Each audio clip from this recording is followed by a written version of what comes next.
el discurso político marca rumbo, pero la única manera de convencer a un razonable escepticismo tiene que ser con acciones contundentes. Entonces, una persona que tenga señalamientos de corrupción y sea candidato y no sea detenido por la Comisión Anticorrupción, le pierde credibilidad a la Comisión y pierde credibilidad en todo el sistema. Por esa razón estamos impulsando que el sistema nacional sea encabezado por ciudadanos de prestigio, por mujeres y hombres que no tengan vínculos con partidos políticos, sino que establezcan por sí mismos una actitud de credibilidad para enfrentar un problema muy difícil. Dentro del partido tiene que ser partidario, porque pues, es dentro del PRI lo que nadie participaría que no es priista dentro de una comisión anticorrupción priista, ¿no? O sea, el perfil que tienes que encontrar tiene que ser priista. Pero por supuesto que hay personas que tienen una credibilidad y una trayectoria de honorabilidad que pueden hacer esa labor. Y es precisamente el reto que vamos a tener este mes de febrero, donde integramos esa comisión anticorrupción. Y la manera de comprobar y cambiar tu percepción es en los hechos. Por eso nosotros hemos tomado la decisión dentro del partido, dentro de los órganos propios del partido, de suspender y expulsar a personas que tienen una reputación cuestionada y acreditada también en los hechos. Porque también es muy fácil la otra postura, la de desacreditar la participación pública con mentiras y difamación. So, se va a deshacer el partido, ¿no? Eso es lo que tenemos que transformar, ¿verdad? En sí, porque el partido pues es la cabeza de la corrupción del país. Hay que ser claros en esto, ¿no? Tampoco puedes decir, oh, voy a cambiar el curso, pero la nueva gente que viene también deben ser partidarios del PRI. Para tener una posición en su partido, debió haber hecho cosas o participar en lo que ya conocemos que encabezan la corrupción en México. Si usted está hablando que traemos propuestas, nosotros también la comunidad aquí en Nueva York tenemos muchas propuestas en las que en verdad deberían de funcionar. Usted viene a hablar ahorita de migración y todo eso, pero la realidad de las cosas es que nosotros estamos aquí por lo que ustedes han hecho allá. Esa es la realidad de las cosas. Lo del petróleo, pues no son reformas, son deformas. Usted viene a cambiar las cosas y viene a traer el mismo discurso político. Y también dijo, pues hay que estar y empezar con los casos más importantes. Ahí está un caso importante. Sí, señor. Es un caso muy importante. Hay preguntas y respuestas. Quisiera saber la respuesta de dónde están los 43 estudiantes desaparecidos en el 2014 por las Fuerzas Armadas del gobierno mexicano.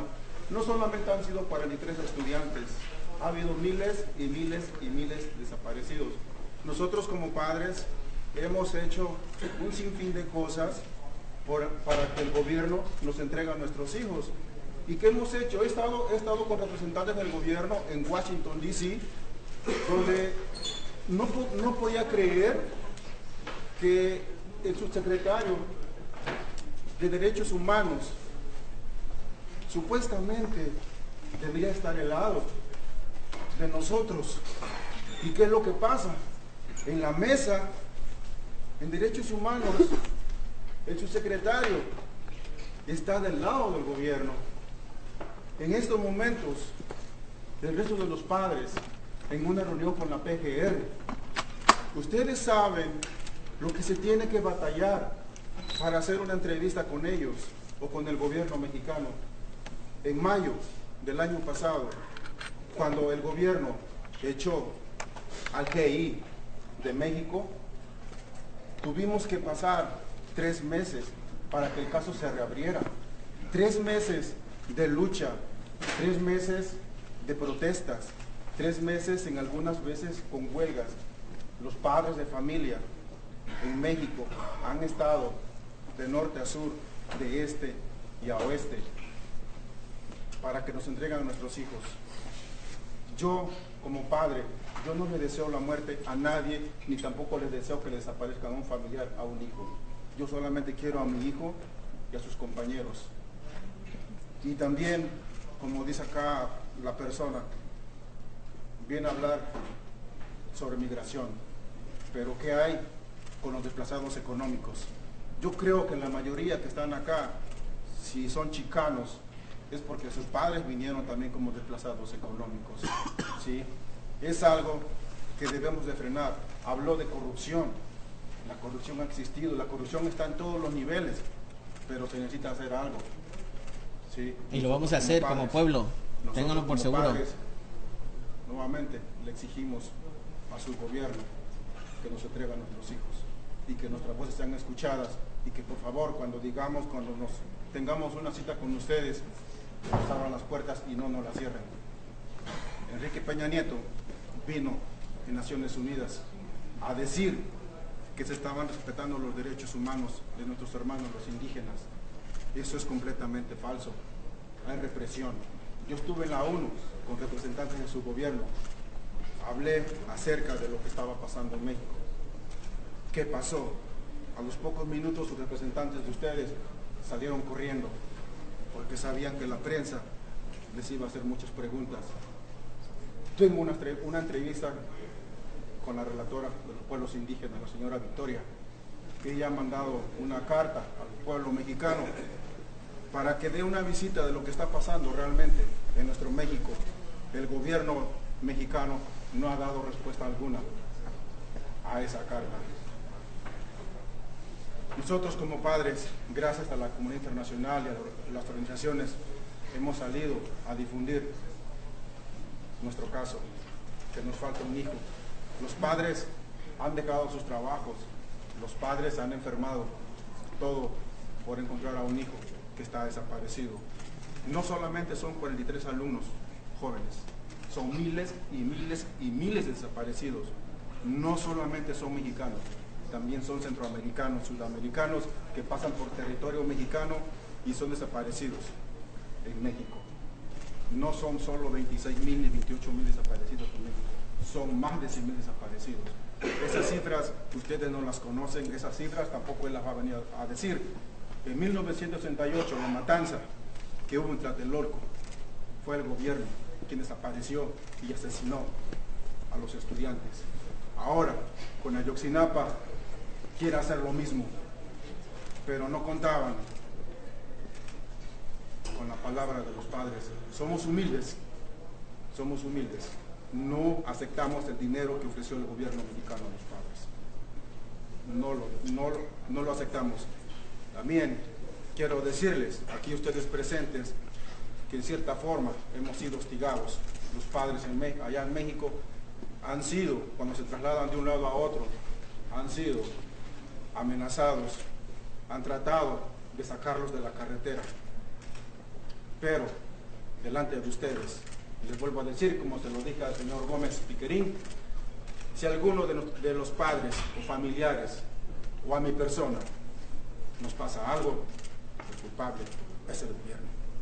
Porque no nos vamos a cansar, como Murillo Karam se cansó con la presión que tenía. Queremos el regreso de nuestros 43 hijos y juicio político y castigo a los culpables. Eso es todo. Que quede claro que no venimos a participar, venimos a exigir que la presentación con vida de los 43 estudiantes y el respeto al pueblo mexicano, algo que no está haciendo ni su gobierno ni su partido. Que quede claro eso. También, como dijo el compañero Diego Gómez Piquerín, nos ha puesto la patrulla cada vez que vamos al consulado, pero no la regular, la NYPD, la de contraterrorismo. Somos terroristas solamente por expresarnos, pero ¿sabes por qué venimos a expresarnos? Porque sabemos que tu gobierno o tu partido no nos va a venir a matar, o ahorita que salgamos no nos va a ir siguiendo, porque eso es lo que representan, esa es la realidad. ¿Querías propuestas? La propuesta es desaparecer a tu partido, y no solo a tu partido, a toda la política, porque tú puedes meter a Juan y a Abraham ahorita, pero la realidad de las cosas es que está ahí el centro y siempre va a pertenecer de ustedes. ¿Gustas quedarte aquí para la...? No, como dije, yo no vengo a participar, venimos a exigir, jamás participaría en algo con usted. No, pero ustedes también necesitan dialogar con el gobierno.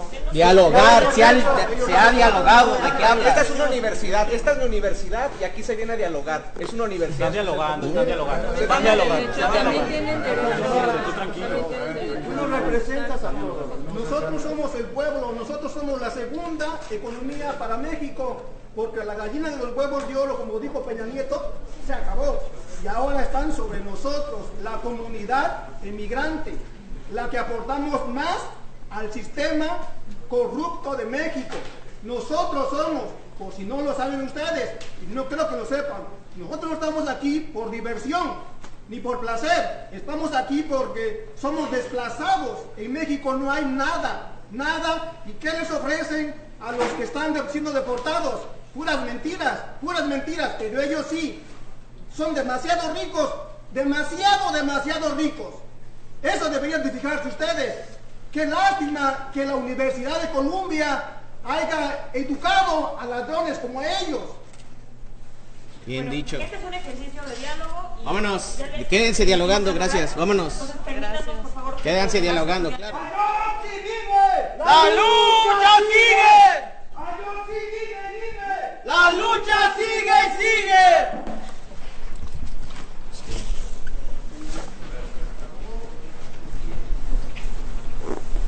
Pueden seguir oyendo sus mentiras de ellos, porque son unos mentirosos.